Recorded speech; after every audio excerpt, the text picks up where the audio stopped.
мужской радости заказывали? Заказывали, выгружайте. Выгружаем.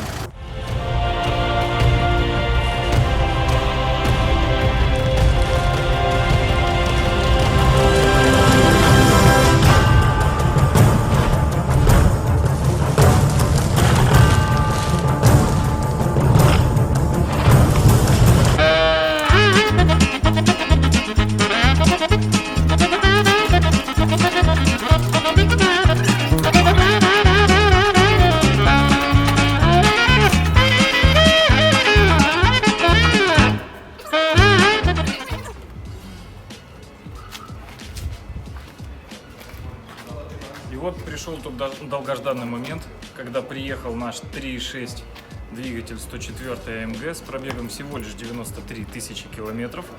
Пойдем на него посмотрим. Мы его только что выгрузили.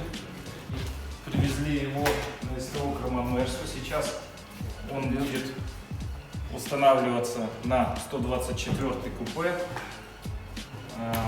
Это уже, в принципе, с этого момента мы свою работу сделали по доставке мужской радости. С этого момента начинается работа ровно.